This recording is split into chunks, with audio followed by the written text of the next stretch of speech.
Welcome to Fire and Forget Podcast. I'm your host, Jordan Ryan.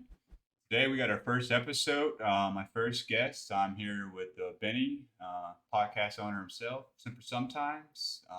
Yeah, let's go ahead and get into it. Like we discussed, Benny, uh, the podcast is about capturing like lineage, your entire life, and your career transition, the whole service. You know what I'm saying? So we'll just start from the beginning. Where are you from? I grew up in Brooklyn. I lived there until I was about 17. Then when I was 17, going into 18, moved to Jersey. Joined the Marine Corps right after that. Okay. Okay. Tell me about like your childhood and like hobbies, what you did growing up. Your first jobs. The basic stuff. Get people to know. You know what I mean? Yeah. So I grew up in Brooklyn. I just, I guess like any other kid in Brooklyn, played a lot of handball. Played a lot of like two-hand touch football. I wasn't on any teams, but I just fooled around with my boys that I grew up with. And then just got into the same old stupid trouble. In Brooklyn is a lot different than other places, so the cops don't really care about underage drinking, so I did that all the time. And then moving into Brooklyn, and then hung out with the same friends. Some of them so close to. Then I moved to Jersey. Very big culture shock, even though it was only like a 45-minute drive. Yeah. Yeah. um and even just it being a 45-minute difference, it's a very big different culture shock. People are different. I went to in high school in Brooklyn, it was 5,000 kids. In Jersey it was 1,000, so like even just right there, like it was like 4,000 people different. Yeah. So I went from being in this huge high school and being surrounded by people to being like a little more secluded. um Made some new friends out there, but I spent most of my time going back and forth to Brooklyn. That's really it. I got four brothers. I got a family. I'm a family of five. I have two brothers, two sisters. My older brother's older. He's retired from the army. Um, I got a sister who's got kids, and that's really it, man. Now myself, I'm married, got three kids, still in the Marine Corps, in the reserve program, and that's it. And I have run my own podcast, and that's I guess that's kind of like all Yeah. of it. Yeah. You're bouncing. You get ahead of me, man. You get ahead of me.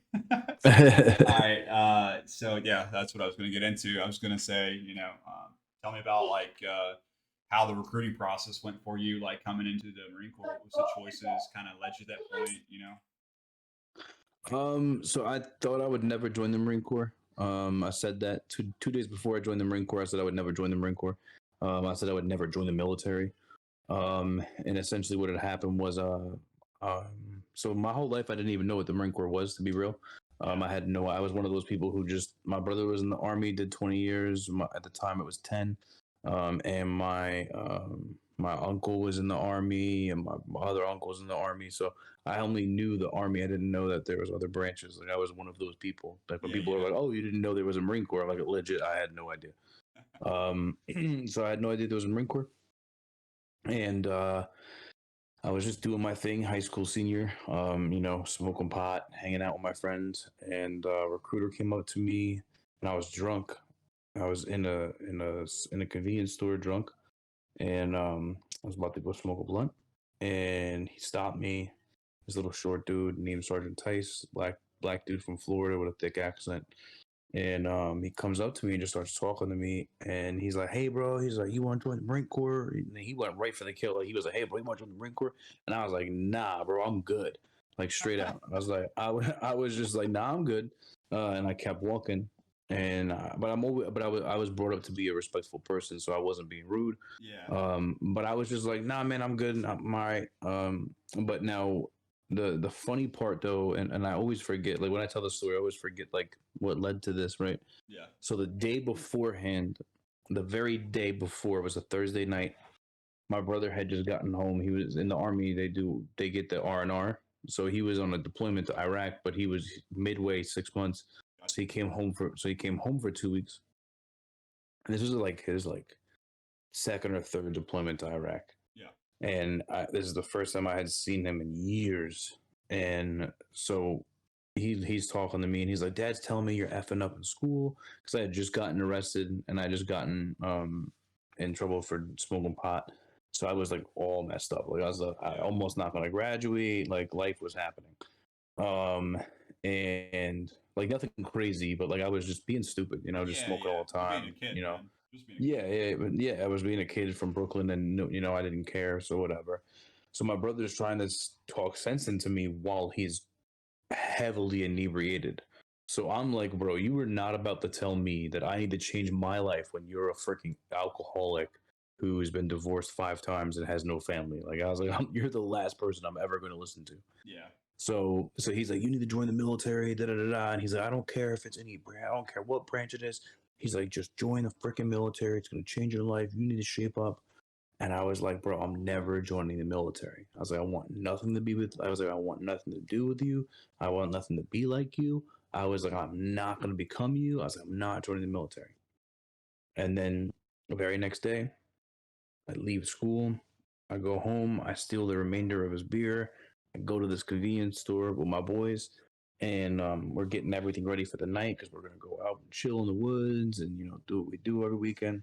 High And school shit. Sergeant Tice, yeah, and Sergeant Tice just comes walking up to me, and I'm like, Nah, bro, I'm good, man. So now, as I tell him that, all my friends keep rushing me out of the store, like, Yo, hurry up, hurry up. Yeah. So I come out of the store, and he's still trying to get at me. He's still trying to talk to me. He's like, "Hey, bro, what's going on?" And he's like, "What's going on?" Da, da, da. Oh I'm like, yeah. "Listen, man. I'm like, listen, bro. I told you I wasn't interested. I appreciate it." And then he pulls the, "Hey, listen, man. I get it that you're not interested right now, but how about you give me your phone number and I'll follow up with you?" I was like, "You know what, man? Sure." I was like, "Take my phone number." So the next part of it's fuzzy because I really don't remember how it happened. Yeah. Yeah. Um, uh, I don't know what happened between. I guess I was like heavily drunk because like between 5 o'clock when I had met him and the next morning when I woke up, he was outside of my house and he just knocking on my front door. And my dad was like, "Hey, there's a Marine Corps recruiter outside.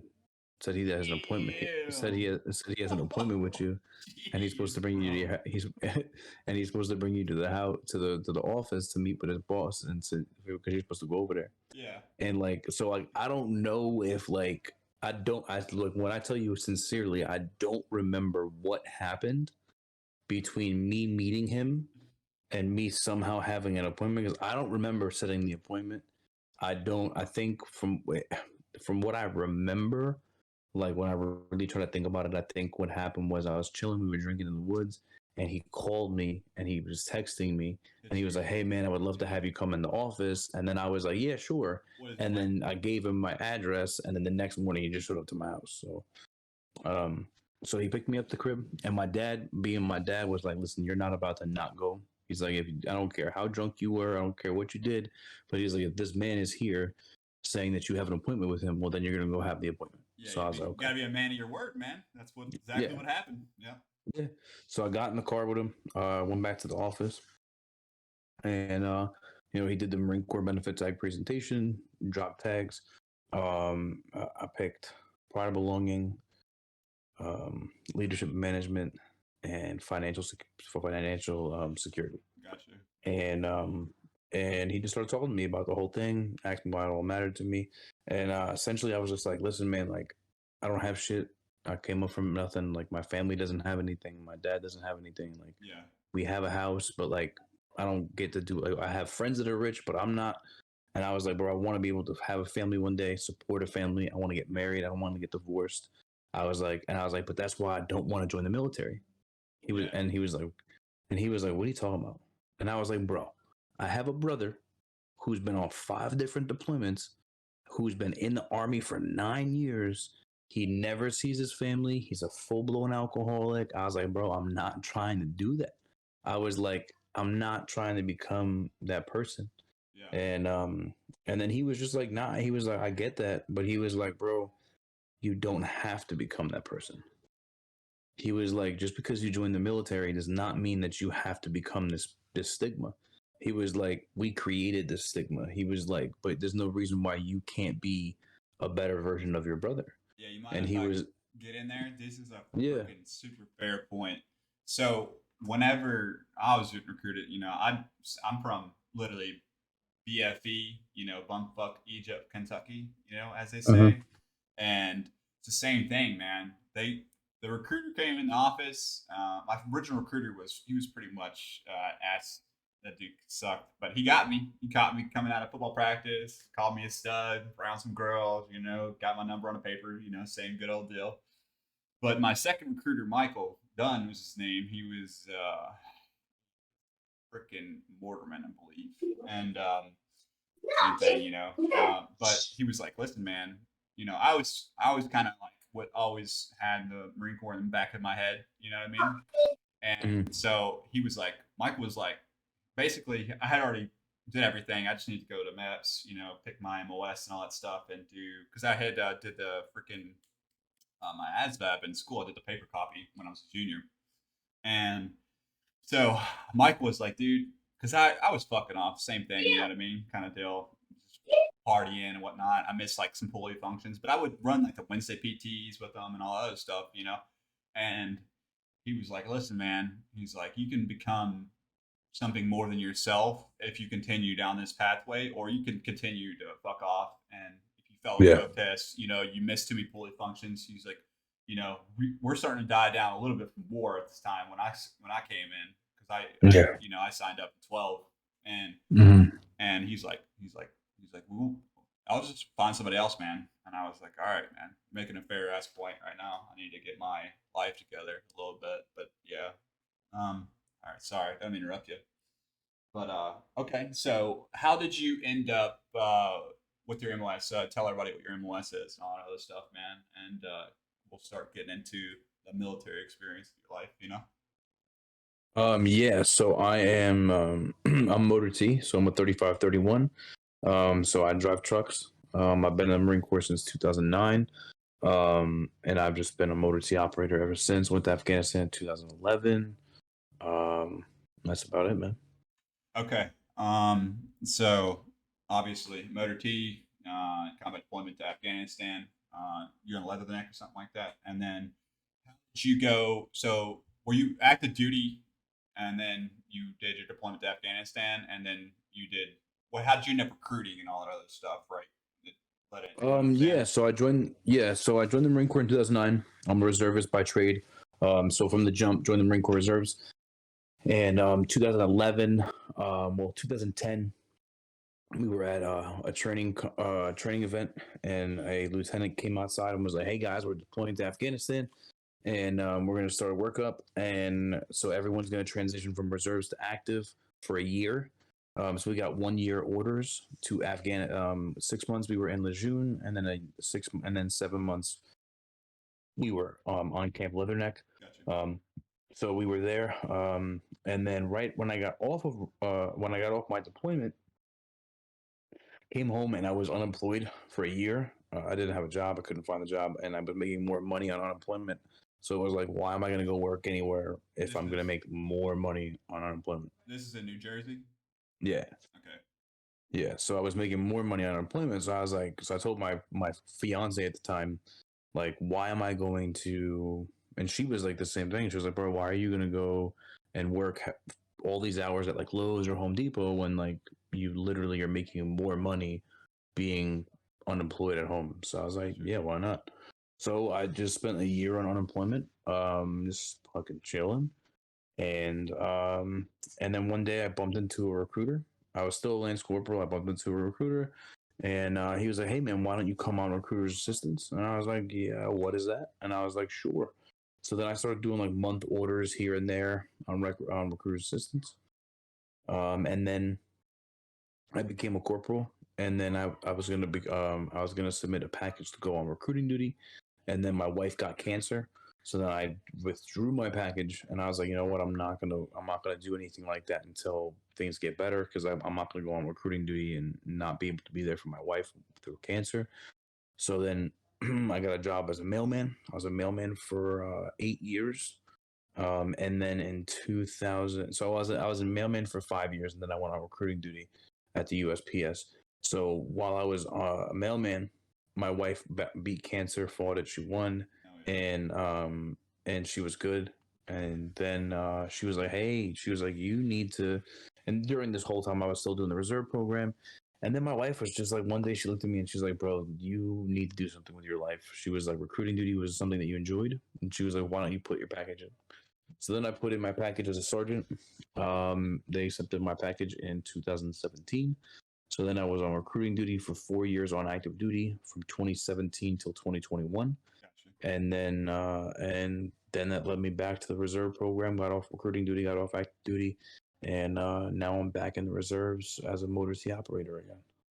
You know, so what's crazy about your story, dude, is like you started at '09. You know, you do that a little bit of reserve time, find the active duty orders, go deploy to Leatherneck, come back from Leatherneck, kind of finding like you like missed the Marine Corps, you like lost motivation. I feel like up front in your career, you know what I mean? Because I bet, and I see it all the time when you talk about dudes that transition and stuff like that. They miss that community, they miss the camaraderie, and like you're Mhm. like, man, whatever. I'm cool with taking unemployment.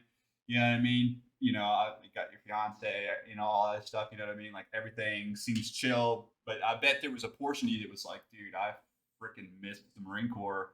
I miss doing, like Marine Corps shit. You know what I'm saying? Yeah, So yeah.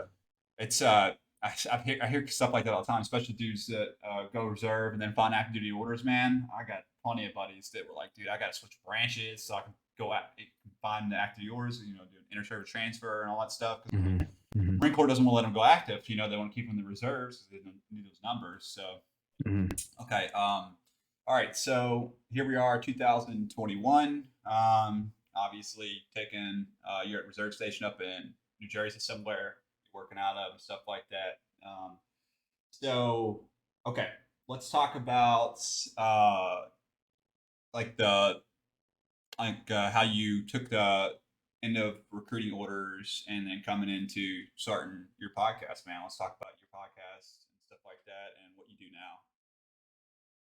Yeah, man. Um, so I got off recruiting duty, and it was it wasn't planned. So me getting off recruiting duty wasn't supposed to happen. Yeah. I wanted to become an 8412, which is a career recruiter. And my command, out of nowhere, felt differently. So I was supposed to be, my package for career recruiting school was in, my package was pending, and my commanding officer pulled it and said, "Hey, I'm going to fire you, and then I'm going to put you back in headquarters for the next 6 months, and then you're going to EAS in March of 21, and you'll go back to the reserves." And I was like, Hold up, hold up. Did he ever give you a reason why? What the fuck is that "No, about, Dro? yeah, no." Where So hold to up. this, Where were you recruiting out of? Like what station or whatever? so I was a recruiter here in New Jersey. I was a recruiter for 2 years, and then I was a station commander for 2 years. So a total of 4 years altogether. Um, and yeah, I'm a very open-minded person. Yeah. And I'm a very open mouth person. Like I don't, I just say what I think, and I think what I say, and I'm the person that's not gonna hold back. Well, So when, that's part of our ethos, but continue. Sorry, we'll go ahead. yeah, no, exactly right. We're supposed to not be yes men. But so I say what I think and I say what I feel, and I guess too many times I did that, and I missed mission one time, and as soon as I missed the mission one time, he fired me, got rid of me, and gave the office to another station. Well, gave the office to six other station commanders, because when I left, they ended up getting six new bosses by the time they had one good decent boss. Oh, gotcha. Um, so when I left, they didn't make mission for the next like 5 or 6 months. Yeah. So clear, they came to find out that it wasn't me who was the problem. So yeah, so I missed. He fired me. I filed an investigation against the command because I felt like there was a personal bias. And they ruled in his favor, and they took me off the duty. and I did. But the weirdest part about it is I left with a commendatory fit rep, a Navy com, and 2 NAMs. And but yet I was fired, so it was kind of like, what the like? How does that happen? Like, how do Yeah. you fire somebody, but then give them a Navy com and 2 NAMs? So it was weird. Um, Yeah. and but it was unexpected. So, So it so was so yeah. dude, hold up. I'm trying to conceptualize this for all the viewers that they're non-affiliated to the military. He Yeah. basically got like like significant promotional stuff. Like in the Mm-hmm. equivalent, he took a managerial position. He took commandorial stuff. So like if you get like imagine like getting a civilian bonus like several times, right?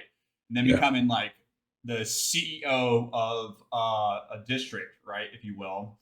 Yeah. And then he basically gets a boss over top of him that is vindictive, and then he ends up losing his position because of a new boss, new corporate head that comes over top of you, and then just says, "Hey, I don't like the way you do business," and you're gone. You know what I mean? Yeah. Essentially, yeah. I've seen this at all levels of the Marine Corps. I'm sure you have too, man. It's Yeah. like, and it's a problem because I don't want to get too crazy into recruiting and retention and stuff like that because obviously we understand that as ourselves, but this is probably one of the biggest things is like talent management and trying to retain dudes is impossible because you've got these conflicts of interest and these personalities that conflict, man. And I can definitely Yeah. tell in your situation that that's what happened. And in my opinion, obviously, commandatory fit reps and personal awards show. And being a station boss for 2 years is seriously impressive, especially on recruiting duty. It's a freaking hard duty. You know what I mean? Yeah. That you Yeah. volunteered for, and this dude just comes in here and throws hate and discontent your way for no fucking reason. So wild Hmm. stuff. Okay. Yeah. So yeah. So Yeah. you come out. Obviously, everything's good. You discharge honorably, all out of the active duty service and back into the Hmm. reserve. Taking a reserve order still in New Jersey, and then let's get into Benny's Semper Sometime, and in your post your transition. Let's talk about some successes and your failures, and then let's talk about what Yeah. you're doing. Let's talk about what you're doing now, big dog. Yeah. So yeah, I got off recruiting duty, and it was just kind of like I said, it was unexpected. So it was a very big punch in the face, and it was a something that I wasn't planning for. It was, Yeah, it wasn't a plan. I had planned to stay in the Marine Corps, stay on active duty. So getting off of recruiting duty was just like a wrench in the plans. So I went, I went back to being a manager at the Postal Service. Um, and then I was there, and then I started applying for sales jobs, and then I got a sales position at a local college. So now I work there. And then once I had gotten to the college, my wife was noticing that like I was withdrawn, was noticing that like I was drinking a lot, noticing that yeah, like I was just like chilling on the front porch, and I wasn't like, so I went from this job where for 4 straight years on active duty, I was working 7 days a week with 5 Marines surrounding me. So the camaraderie was always there. I was always community. surrounded by Yeah, Marines, the community, and like I was never alone. Now all of a sudden here I am, I'm off recruiting duty, and now I'm living in, I'm just kind of in my head, and I don't really have much just, with anybody every day. So then my wife was like, "Why don't you start a podcast?" And I was like, "About what?" And then my wife was like, "Dude, anything." My wife was like, "You can talk about anything for any reason, and people listen to you. People like your voice."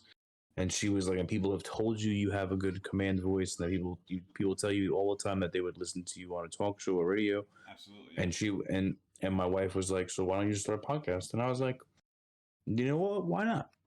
So Um, I just got a microphone and my phone, and did a couple of episodes on my laptop. At first, I had a friend of mine who was a part of it, but respectfully, um, he just didn't have time to put into it. And I was like, "Listen, man, like I'm trying to do like 2 episodes a week. Right. I'm trying to go live with people. Like I'm Yeah. trying to go full send with this." and he just didn't have the time, and he wanted to do it like virtually from his house. And I was like, bro, you live 20 minutes from me. Like, if you can't make it to my house to do it together and be in the same room, I was like, then I'm just not gonna be able to have you be a part of it. And then we just split our ways. And then now I'm, a year and a half into it, So and yeah, for everybody, so Semper Sometimes is his podcast. So obviously, Benny loves recruiting.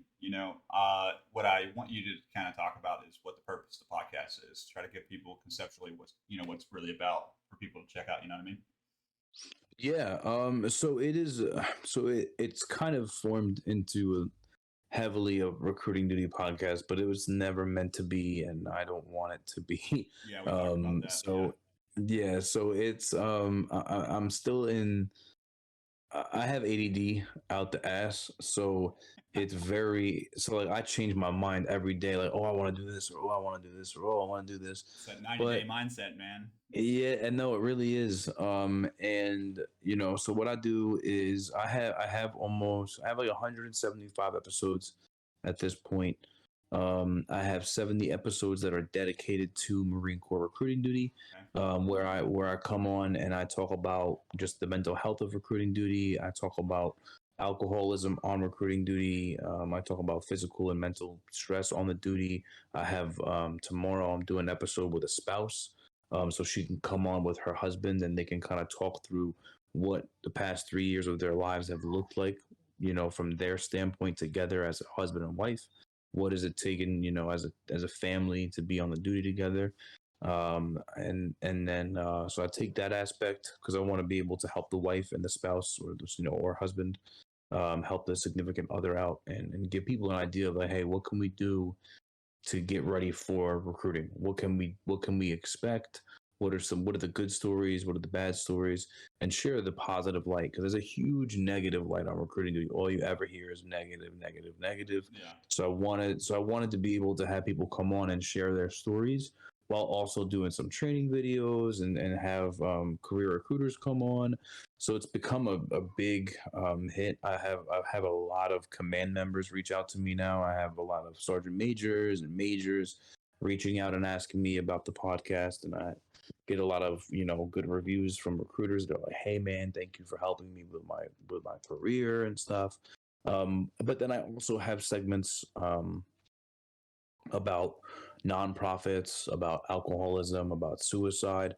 Because realistically, I'm really trying to just give people a place to understand that, like, hey, mental health is everywhere. It's not just in one place. Well, the active Not duty, the active duty and veteran numbers are astonishing for Yeah, suicide and alcoholism, divorce rate. You know what I mean? Like yeah, it's exactly. like it's extremely difficult, dude. I mean, you obviously see it as much as you care a ton. That's the reason why you do the networking. You're sitting there Yeah. and you're boosting up other veterans. Majority of them are definitely Marines and stuff like that. Mhm.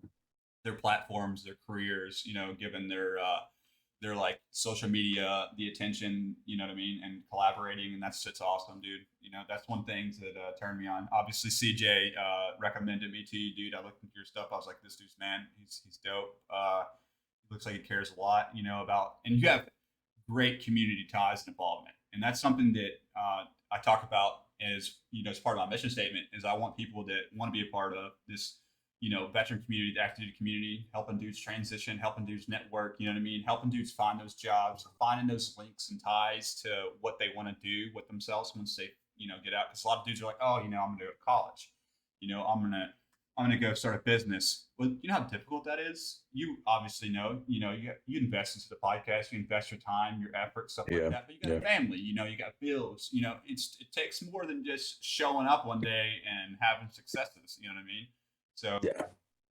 if you will, if you want to, talk about Yeah. some of the hiccup points and the podcast and your career and stuff like that. What ultimately your wife was the gave you the recommendation to the podcast, but let's Mhm. talk about how difficult it was for you to get it started, man. So to be real, it wasn't really difficult for me to get it started because I literally was just like, I'm gonna go do this, and I went and bought a microphone and I hooked it up, and then I was like, we're going to start off with talking about alcoholism. So then we started doing a segment about alcoholism called Alcoholism Surrounds Us. Yeah.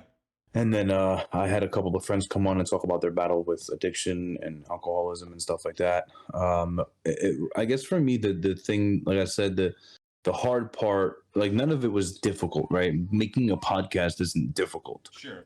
because literally all you got to do is buy a microphone, download an Record. app, and Yeah. just talk. Yeah. So it's not hard. What's hard is monetizing it. What's hard is creating a mission statement. What's hard is getting people to believe in what you're doing. And because, especially in today's world where podcasting is the next Everywhere. thing, Yeah. it's like, okay, well, why am I going to listen to you? Why am I going to continue to come back week after week and listen to you? Right. Because I can't have the same episodes. I can't have the same topic. I can't have the same people. And one thing that I wanted to do was I wanted to have a new guest every episode. Okay. And everyone that I knew, I guess the hard part for me, or the bad part, right, which, if you will, was I listened to too many people, and I allow people to say things like, oh, that will never work.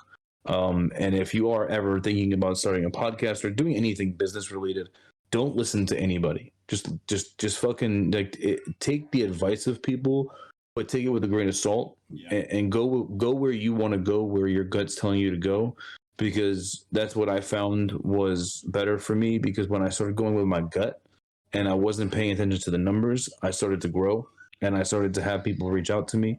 And I know I have partnerships coming up. I have different things that are happening, and they're happening because I'm just true to who I am. And a lot of people reach out to me and give me good feedback because of my energy and because of who I am. They're like, hey, I love Benny. They're like, I don't know you, but they were like, I love your message. I love what you're doing. I love the way that you talk. I love this. I love that. And I'm like, all right, word. So that's what I just kept doing. And that's what I'm trying to do now, is I'm trying to just continue to grow, grow my YouTube page, grow my Instagram, grow different platforms. My biggest thing is just the timepiece. I'm horrible at scheduling. I'm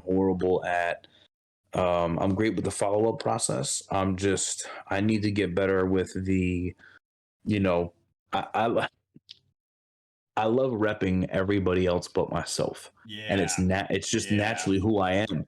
Like I'll buy another company shirt, I'll wear it, I'll go to the gym with it on, I'll tell people about it, but myself, I'm like, I don't wear my own things. Like right now I'm wearing my own shirt, my own hat, but I normally don't wear my own stuff. Or like if you look at my Instagram, I really don't push my merchandise enough, or I really don't put.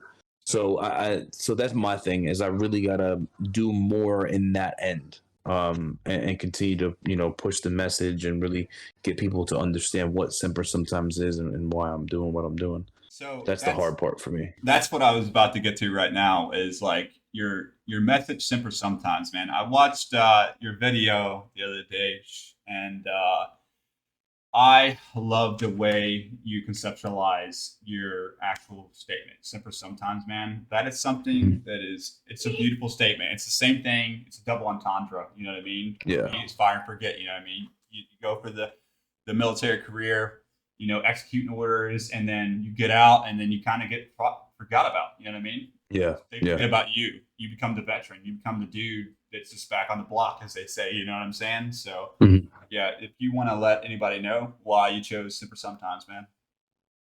Yeah, I don't. To be honest, I really don't even know where. It was an immediate thing. I was like, hey, I'm gonna do a podcast. What am I gonna name it? And it immediately just came off my head, Semper Sometimes. And it was just something that I had said over the years. But I always go with Semper Gumby. Like it was a huge thing for me. Like always when I was on, like when I was on, Always Flexible. Like when I was on recruiting duty, I had a picture of it on my desk. I always told people it, and especially on recruiting duty, where like every single day, like I'm just like, whatever, man, like Semper Gumby. But when I got off recruiting duty, I just started to think about it, and it just hit me like I said Semper Sometimes to a friend of mine, and they were like, "What does that mean?" And a lot of people think immediately that it's a ploy or a thing towards reservists, and for me, it's no, it's not. Um, it's that always sometimes we say that we're always faithful, but we're not. We're Correct. not. Like Yeah. it's just the reality of it. Like whether you want to get mad at it or you want to get disappointed at it, like, and I get a lot of people that come at me and they're like, so I get two things. I get people who look at my hat or my shirt and they laugh their effing ass off and they're like, bro, I love it. Or I get the old heads that are like, what is that supposed to mean? That's disrespectful. And then I'm just like, well, do you know what it means? And then they'll be like, no. And then I'll be like, well, do you want to ask me? And I'll tell you. And then I'll tell them, and then they'll immediately apologize. So essentially, what I'm trying to do with it, and what I'm trying to get people to understand is that like Semper Fi, Semper Fidelis means always faithful. The question is that are we always faithful? Yeah. Are we always faithful to our families? Are we faithful to our Marines that get out of the Marine Corps? Are we faithful to that guy or girl who, made a mistake and they did drugs and they got NJP'd and they got kicked out of the Marine Corps? Are we faithful to them when they get kicked out? No, we're not. We're calling them a piece of shit. We don't take the time to understand why they did what they did. Yeah. And I've seen that, and I've been that guy. Like one of my very first interviews is with a buddy Matt of mine, and he was somebody who did drugs and got kicked out of the Marine Corps. And unfortunately, instead of the Marine Corps taking time to help him, and instead of the Marine Corps taking the time to understand why he was an alcoholic or to get him the help that they needed, they just forced him out of the Marine Corps. And then he got out, and then he became a drug addict. Yeah. And then he was homeless. And then things spiraled into worse situations for the next 10 years for the guy. Yeah. And and the thing is that the Marine Corps wasn't always faithful to him. Yep. And the people in the Marines in the Marine Corps weren't always faithful to him. And that's why and you have so many Marines, like, and to me this is it's funny because I have this conversation with people all the time and they tell me that it's not a big deal. But for me, I'm married. I'm married to my wife. Semper Fidelis also means I'm always faithful to my wife. Yep. But other people don't agree with that. They're like, oh, no, man, like Semper Fidelis is for Marines, bro. And it's like, whoa, no, man. Like, if you're married, it's not okay for you to be a dirtbag to your wife and cheat on your wife and go behind her back. And it's not okay to go home to, say goodnight to your children while you just got done, bagging some chick. That's And it's like definitely that. that's definitely a stigma with recruiting is dirtbag recruiters out there, sleeping with, moms and teachers and random shit like that. So I definitely respect that, man. Yeah, and it's like, and that's the thing. It's like, again, but it's not just recruiting. It's not just anything. It's everything. Yeah, holistic. If we're gonna sit here, it's holistic. If we're gonna sit here and say we're always faithful, then are we really always faithful? And that's the problem. Is we're not. We're not. And you made a bad decision, and immediately, hey, it's F that Marine. Hey, move on to the next. And hey, a Marine gets off recruiting duty. Hey, what do you have for me now? What are you doing next? And or even in the civilian world. So all this stuff sort of happened in my life, and I was like, and I just started asking, and then I asked myself, are you always faithful? Yeah. Like, are you always there for your Marines? If you tell your Marines, hey, call me, I'll answer. Do you always answer? Are you always there for them? And I was like, no, I'm not. So I was like, you know what? Semper Sometimes, because it's not an always thing. It's not. And we're not always faithful. So that's what I did. And it's a good talking piece because a lot of people, like I said, and no matter what, when someone sees Semper Sometimes on a hat or on a shirt or something, and they say, "Oh, what does that mean?" And then it's like a next, a 30-minute conversation. So it's yeah, that's what it is. Well, so obviously it's a mood point because some people, obviously, like you described, are, they get upset by that mentality of Semper Sometimes. But realistically, that is true, man.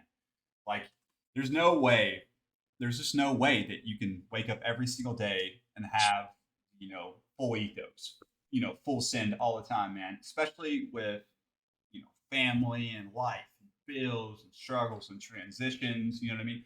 Like, there's no actual possible way that you can wake up every single day and be Semper fucking Fidelis. You know what I mean? Yeah. Semper Sometimes is probably the best way to put the realistic Marine and the realistic life Yeah. of a service member. But You it's know what I mean? also yeah, but it's also it's a call to action, right? So it's the reason why I'm saying it is to say like we should strive to be Semper Fidelis. Like as a Marine, you should strive to be Semper Fidelis every single day because that's what we're called to do. That's what we're called to be. Yeah. Whether it's to our family, our friends, our neighbors, to our community, no matter what it is, at the end of the day, that's what we're called to do.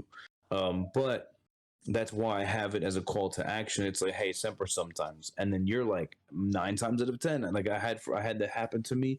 I was at a bar in Brooklyn. I had just gotten done with drill. I was at a bar in Brooklyn, and I had my hat on, and I had a shirt on that said Semper sometimes in big letters, and this woman walked by me. She was older. She was like maybe 70, and she goes, "Excuse me," and I said, "What?" And she said, "Your shirt." I said, "Oh yeah, it's my shirt." And that's like literally what I said. I was like, "Yeah, it's my shirt." And she was like, "No, your shirt is rude and it's disgusting." And then she goes, "My brother would be ashamed." And I was like, "Oh man, I'm sorry." And then I just walked away and I sat down at the bar.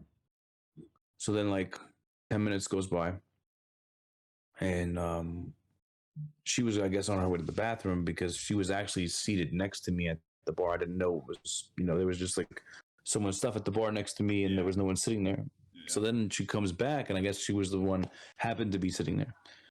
So she sits down next to me and she looks at me and she goes, "Oh, it's you again." And I was like, "Yep, that's." I was like, "It's me." I was like, "Yeah, it's me again." And I was like, "Good afternoon, ma'am." Like mad polite, like I'm not being rude, right? So I was just like, "Good afternoon, ma'am. How are you?" And I'm in Brooklyn, and people in Brooklyn are not polite. Like No, we're just not like. Listen, I love being from Brooklyn, but like that's the one thing about being from Brooklyn is like people know your demographic, man. Yeah, I got you. Yeah. So they're just not, and I was just like, oh, I was like, well, I was like, good afternoon, whatever. So then, right to her, like, so I was sitting here, she was right next to me, but like catty corner to me was this other woman, and she looks over at me, and I look over at her, and I'm like, I know you.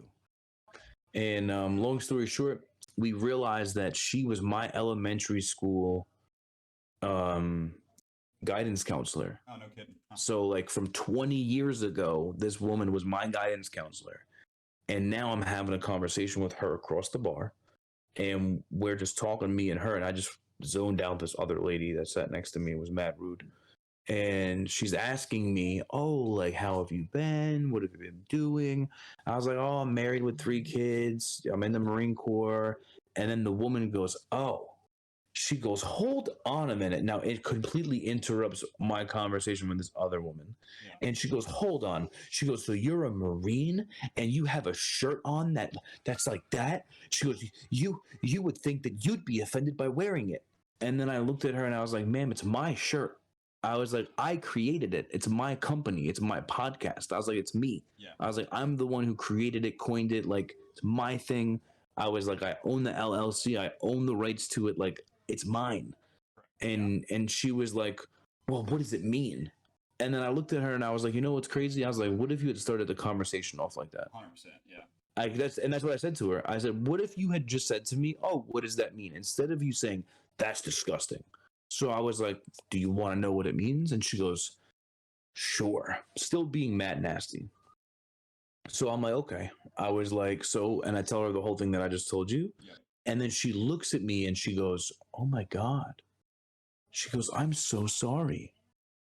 She goes, my brother would probably love that." So this woman who just went on this tirade of how disrespectful it was and telling me that her brother would be disrespected by it is now saying that her brother would love it. So then she pulls out her phone and calls her brother, who's like some retired gunnery sergeant, and she's like, how people think that all Marines know each other. Oh yeah, yeah. And she's don't like, get me wrong, but yeah, she's like, "Oh yeah, John Willing. Do you know him?" I'm like, "No, I don't know him." But so she's like, "Oh, I'm gonna call my brother." So I'm like, "All right, cool." So I go back to my conversation with the other woman, and she's now on the phone with her brother, and her brother's like, "Yeah, I'm sitting next to this guy who has a podcast called Semper Sometimes, and then she says, "Oh, you know it?" And I'm like, so now this guy who's on the phone that she thought was going to be mad about my podcast, He's a he follower. knows my Yeah, he's a podcast and he's follower. a follower of Yeah. it and he listens to it. And he's like, "Oh yeah, I love it." And I'm like, bro, like how crazy. And like, but that's the whole point, right? That's the whole point of Well, why I created it and how it happened. Is now it's a conversation piece all of the time. yeah, yeah, same. All right, so yeah, I love it, man. It's history, it's knowledge, it's education, it's freaking networking, it's everything that you would want in a veteran, man. It's podcasts. That's your podcast. It's similar to what I'm trying to do with my podcast, man. I love it, dude.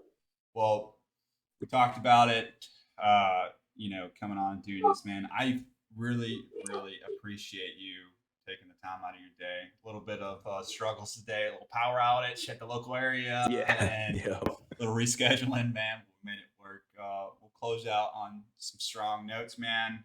I'll drop thumbnails in the video for everybody to be able to find you, Benny. And then sometimes for everybody, if you're just now tuning in the back end of the video somehow. But yeah, appreciate everybody tuning in to the Fire and Forget podcast. Thank you for coming on, Benny. You got anything else for?